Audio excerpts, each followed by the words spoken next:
YouTube channel. Andito pa rin tayo sa Kobe. At isa naman talaga sa masarap gawin pag ganito kalamig ang weather ay magkape. Bilang mahilig naman talaga tayo magkape. So, meron ako na-research dito na isang old village dito sa Kobe na kung saan maraming coffee shop at parang European vibe ang dating nung old village na yun. Kaya, tara, magkape tayo.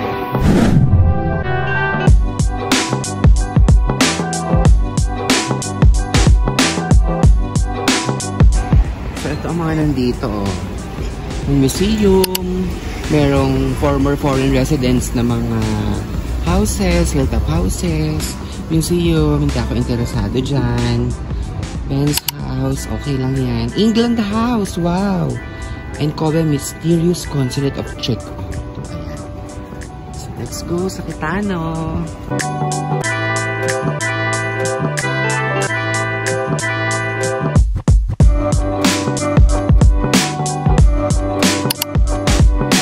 Parang ganda ng vibe dito. Parang talagang Europe yung feels. Ayan, o, Kitano Manor Guest House. Ayan. Diba? Ang ganda. Nakasmaka mansion, o. Ayan. Yung mansion. So, sarado siya. Ano itong isa? Ah, ito yung Ben's house. Wow, very Christmas na, oh. Ang feels dito sa Ben's house. So, this is Ben's house. Ah, may ticketing. Ah, museum siya. So, museum siya. Okay. Ayan. Yan na lang natin tingnan. Ganon din naman yun. And this is the whole map of Kitano. So, right now, nandito tayo sa Ben's house. Ayan yung mga pupuntahan natin. Ito gusto ko itong puntahan, itong English house. Ano pa ba? At saka yung Yamate 8-ban something na yun. O yan. At syempre yung Oroco House and Observation Gallery. Ang ganda. So let's go. Paano natin pupuntahan yan? So I think I need to take a picture para alam ko na.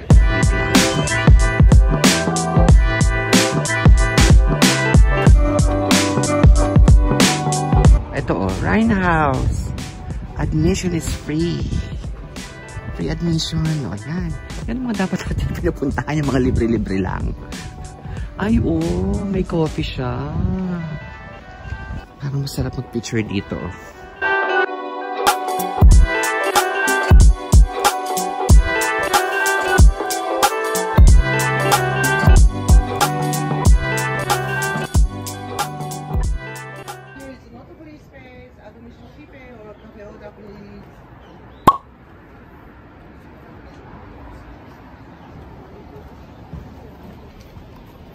Dito naman tayo sa Rhine House. Ayan siya. Former dweller house. Ito yung ganda oh. So free admission dito. Libre lang. Ayan yung bahay. Ang ganda. Diba? Hindi ko lang alam kung pwedeng pumasok. Pero I think pwede.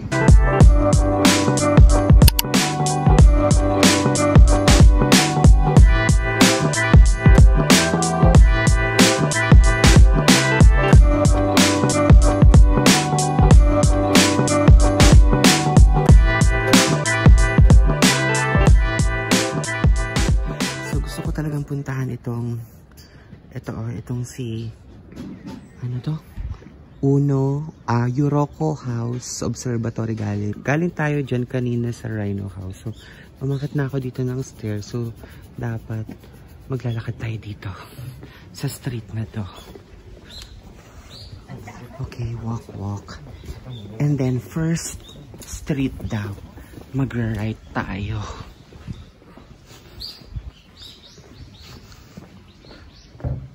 Eto ba yun? I think so. Sabi niya, akyat. Okay. Kaya guys, pag pupunta kayo dito, nako, be prepared sa more lakad. Ay, oh. Austrian house. Saan tayo galing? Parang punta muna tayo dito. Oh, may ticket. 1 for yen. Oh, tingnan na lang natin ganyan. I don't know kung anong meron sa house na yan. Wow, oh, may mga orange ba yan? Ito, orange ba to? Ang galing. Sa bakuran lang nila meron na. So, eto na ang Oroco House Observation Gallery. So, may ticket siya. Let's ask how much is the ticket. Hi, how much is the ticket? Only one person, local house. 1. Okay. What's inside there? Oh, that's it? Okay. Thank you. Dahil parang 400 lang yung loose coins ko. 400 yen. Hindi na ako nag-decide pumasok to kasi 1,100 yen yung 1,100 yen yung entrance fee. So sabi ko pag may loose coins ako, then go tayo dun sa loob. Pero 400 lang yung loose coins natin, 400 yen. So I decided nila na pupunta kasi medyo nakakapanginayang din ha. Titingnan mo lang naman yung bahay. Tapos ganun lang, 1,000 yen. Eh kung i-coffee ko na lang yung 1,000 yen, diba? The experience pa yun. So, at alam mo ba, nung umakit lang ako dito, ayan yung makikita natin, no? Ayan. Yan na yun. Yung nasa loob. So, good decision na hindi ako naggastos ng 1,100 yen dyan para lang sabihin. Kasi, kita naman pala natin dito. Ayun na siya. And, dito sa tapat ko ngayon, may coffee shop. Ayan. Coffee shop yan.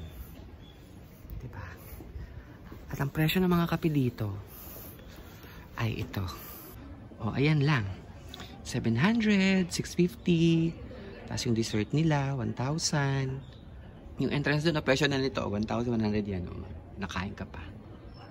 Or yung sandwich na yun, 1,450.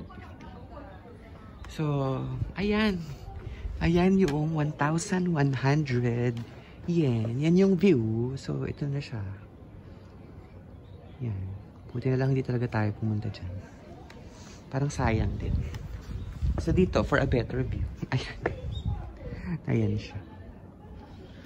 So, check out tong coffee shop na to. Tingnan natin.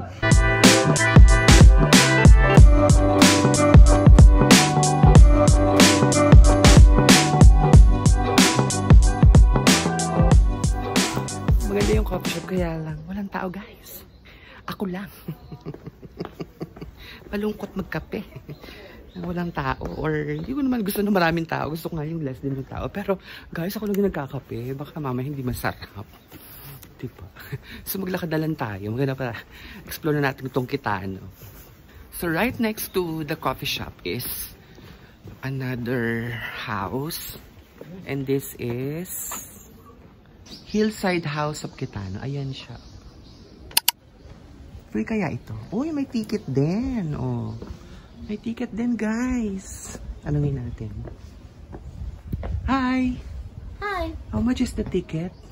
We are here now. Yeah. How much is the ticket? This only 5 person. Yeah. 1 person 500. But 550 yen. Yes. Yeah. What's inside? Picture, please show you.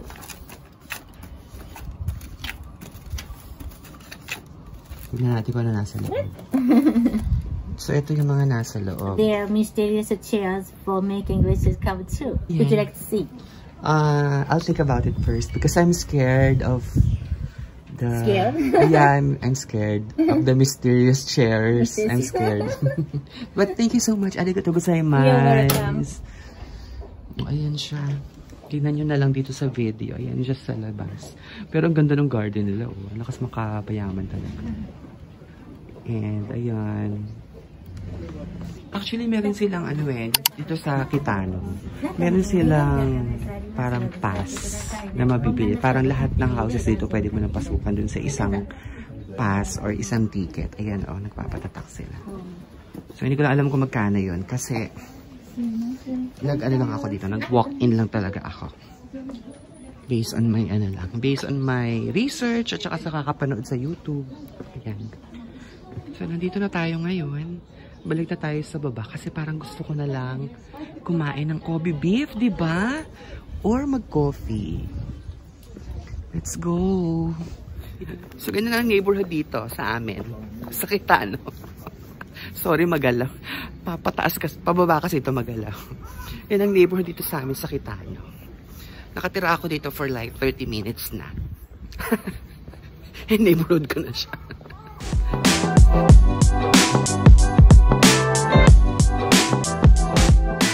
Doon kanina sa may parang terrace. Akala ko naman kasi free. So, di ba nag-picture ako doon, nag-video ako. Na habang tumitingin sa terrace, may bayad pala. Bilang dumating si Madam. There's a fee. So, sabi ko na lang, I'm so sorry. But anyways, recorded na yun. So, ipopost ko na lang yung video. May picture na ako. Kakahingal guys, kasi pababa to. Ito Ayan. Pababa siya. Babalik tayo dun sa unang nating kanto pinasukan kanina. So if ever na plano nyo pumunta dito sa Kitano, suggestion lang. Make sure guys na ang gamit nyong sapatos ay yung komportable kayong maglakad ng malayo, paakyat, pababa, malayo, paakyat, pababa. Kasi talagang puro lakad dito sa Kitano. So, kahit yung mga naka-tour na yon, yung sa may ticket kanina na parang lahat na attractions dito nandun sa isang ticket, naglalakad lang din sila.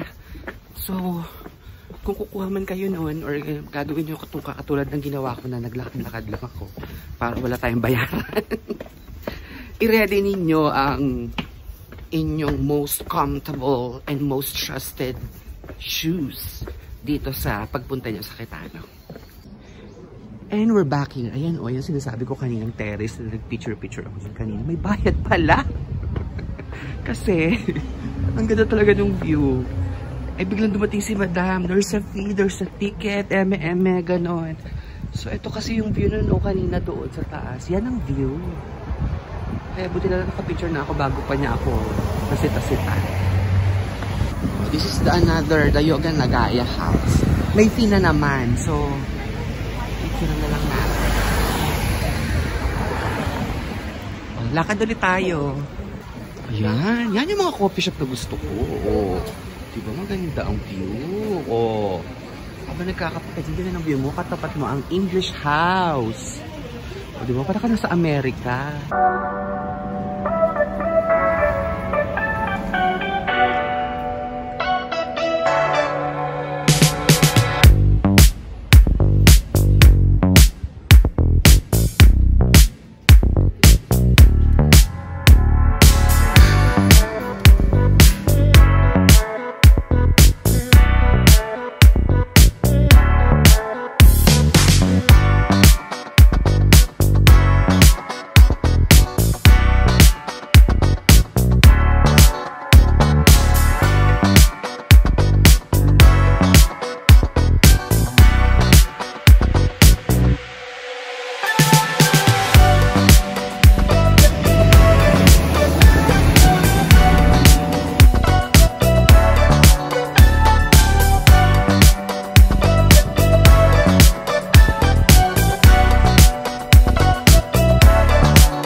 Sa lahat ng attractions dito.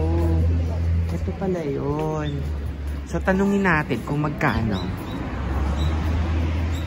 Dahil bilang hindi ko talaga naiintindihan yan, dahil puro Japanese na nakasulat dyan, let's just ask. Hi! Good afternoon. How much is the all pass? Is that all pass? So, kung all pass dyan, kung lahat yung pupuntahan mo, yung nandiyan sa mapa na yan, lahat ng bahay at attractions dyan, magbabayad ka ng 3,300 yen. Okay? Plus, walang katapusang lakad. Lakad-lakad. Yun ang magagastos mo. Ayan. Ito dito, oh. Social-social talaga ng neighborhood dito, oh. Yan, oh. Diba? Kung dyan ka nakatira. Tapos ito yung pinaka-main road niya. Dito talaga para kang ano, parang wala sa Japan. Para kang nasa ibang bansa. Parang hindi Japan. Parang Europe, ganon. Yun yung feels. Tapos yung mga bahay, ganda-ganda. I think pag-picture ako dito.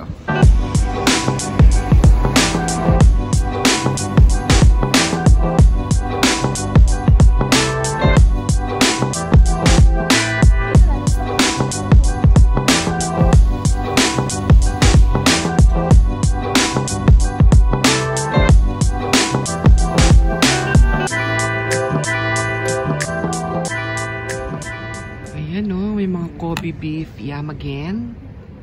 Tapos katabi niya yung Starbucks. Itong Starbucks na to, hindi ko alam kung pinangalanan na ba siyang Starbucks o talagang totoong Starbucks coffee shop to. Sige nga, tingnan natin sa loob. Kung walang ano ha, kung walang fee. Ayan o.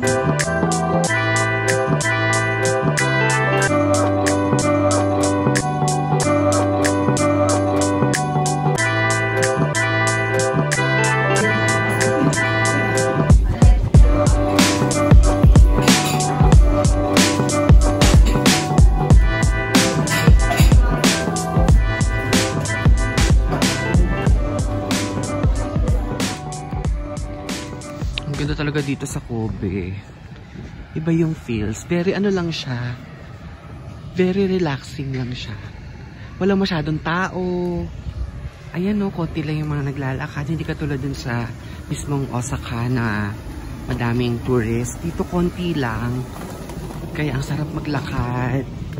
Siguro sa mga shops, konti lang din yung mga tao. Katulad niyan. And also sa mga restaurant siguro. Parang ang bilis lang umorder.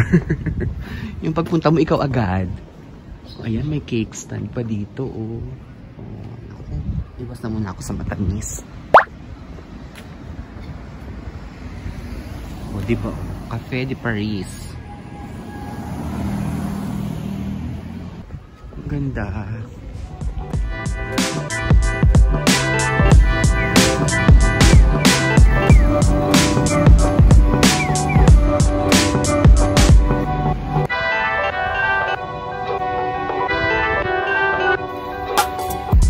Nag-enjoy ako talaga dito sa Kobe kasi napaka-chill ng vibe.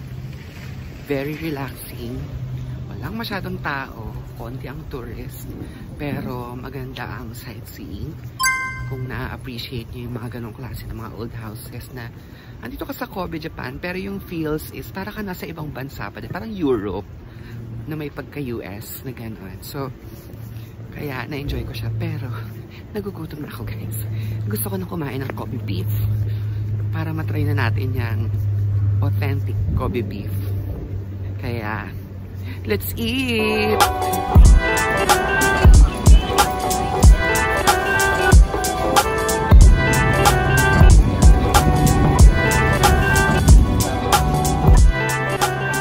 Mahal pala ng 100% Kobe beef. Hindi natin afford guys. Pag mayaman na ako, saka na lang ako kakain doon. But anyways, dahil nagugutom na ako, may yakinikulay dyan sa may tapat ko. So mag yakinikulay muna tayo. Next time na ang Kobe beef. Ang mahal pala ng Kobe beef guys. Super mahal. So gutom na ako. So may yakinikulay. Yakinikulay muna. Let's eat. Ito na muna tayo sa yakinikulay na masarap.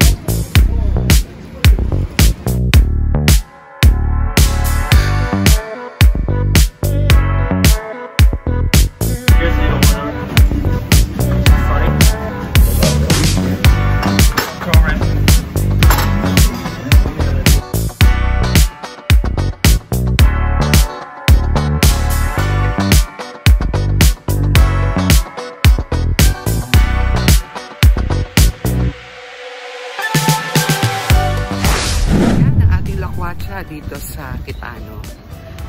Ayan, nag-enjoy kayo mga lakwatsero. Kaya kung gusto nyo rin pumunta dito, go! Enjoy! Sana po ay mag-subscribe kayo dito sa ating munting YouTube channel para magkasama-sama pa ulit tayo sa mga susunod nating mga lakwatsa. Mga lakwatsero, be kind and enjoy your life. Bye! Bye guys!